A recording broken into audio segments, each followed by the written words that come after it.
Hi, so today I'm going to be talking about the Cornell notes from all of the subjects that we've studied, except for like some of the ancient civilizations and the Greek important Greek people. But other than that, I'm going to be going over like everything we learned in global.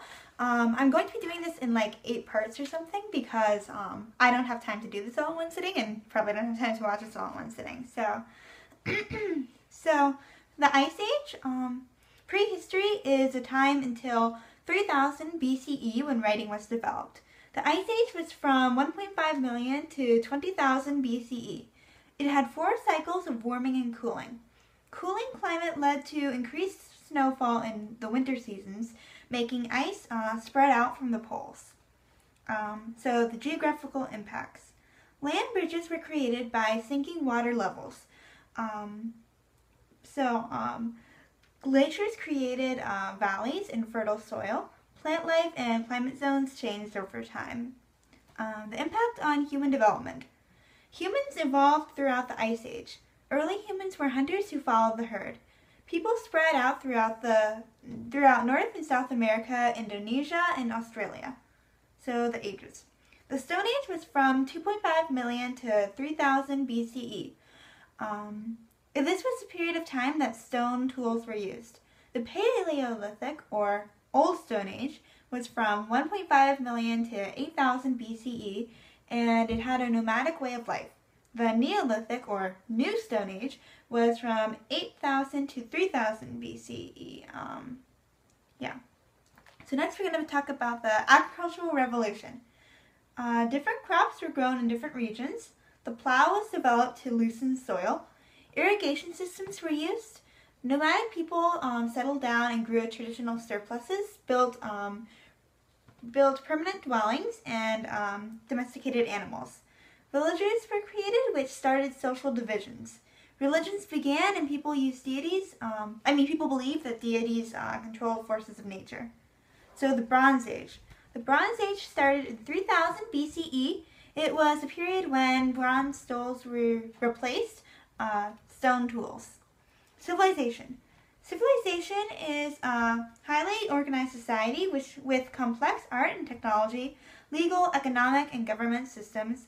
Population explosion led to the development of cities. In a civilization, most people live in towns, cities with public buildings in the center. There is a complex government and religious system. They're usually closely linked. Job specialization leads to artisans and priests, farmers, and government officials, etc. Writing systems record the flow of goods. Next, we're going to talk about Hinduism. Hinduism is a blend of Aryan and Dravidian beliefs. Hinduism began in India. It is polytheistic and it has thousands of gods. Some examples of their deities would be Krishna, Vishnu, and Brahman. Brahman is the supreme force of the universe, and is made up of all the gods. The holy texts are the Upanishads and the Vedas. Beliefs of Hinduism include karma, which is your standing in life, dharma, which is your duty in life, reincarnation, which is the rebirth of your Atman, and moksha, which is when your Atman joins Brahman. Hinduism led to social classes, and each one is called a varna. Social classes are, sorry about my family is so loud. The social classes include Brahmin, Kshatriyas, Visi, Sudras, and Harjans. Judaism was founded by Abraham, and he was a Hebrew in Sumer. Judaism is it was prevalent in the Middle East, Israel, or Palestine. Judaism is monotheistic. The God there is called Yahweh.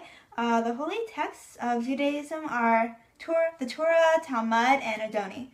Some beliefs are the covenant, which is the exchange of land for worship, the 10 Commandments, salvation, and the dignity of man, which is also called the Judeo-Christian ethic. Jews had a history of being persecuted, like enslavement by Egyptians, the Exodus. That was what happened after the enslavement. the diaspora, the Babylonian captivity, pogroms in Russia, the Crusades led by Europe, and the Spanish Inquisition, and of course the obvious, and the Judeo-Christian ethic led to human rights. Next is Buddhism. Buddhism started in Nepal by Siddhartha Gautama as a reform of Hinduism. It is common in East and Southeast Asia. The three baskets of wisdom is their holy text. The four noble truths are number 1, suffering is universal. 2, suffering is caused by desire. 3, to stop suffering, stop desire. 4, to stop desire, follow the Eightfold Path. The Eightfold Path is basically 4 good qualities. Nirvana is a state of wanting nothing. You become enlightened and your spirit is released from the material world. Buddhism allowed for religious equality. It was diffused East Asia by a missionary movement by Ashoka, who we'll talk about later. So next is Christianity. Christianity started the Common Era, so 0. It was founded by Jesus Christ as a reform of Judaism. It's common in like the Middle East, Israel, Europe, North and South America. It's monotheistic, and God is considered a trinity. And the Bible is a mix of the Old Testament, which is like the Torah, and the New Testament. So some beliefs include the 10 Commandments, dignity of man, salvation, and the sacraments. It diffused through the Roman Empire. Equality in the afterlife helped it spread. The Judeo-Christian ethic led to human rights. It was a dominant institution in Europe during the Middle Ages, and it led to conflict like the Crusades, the 30 Years' War, Age of Exploration, etc. Next is Islam. Islam was started in Saudi Arabia by Muhammad. The 3 holy cities of Islam are Mecca, Medina, and Jerusalem. Islam is the fastest growing religion in the Middle East. I mean, it's common in the Middle East, South and Southeast Asia, and Sub-Saharan Africa. It's monotheistic, and God is called Allah. The Quran is their holy book. They believe in the 5 pillars of Islam. The first one is profession of faith. Then there's alms, which is like charity, prayer 5 times a day, fasting during Ramadan, and making a Hajj to Mecca. So jihad is a holy struggle.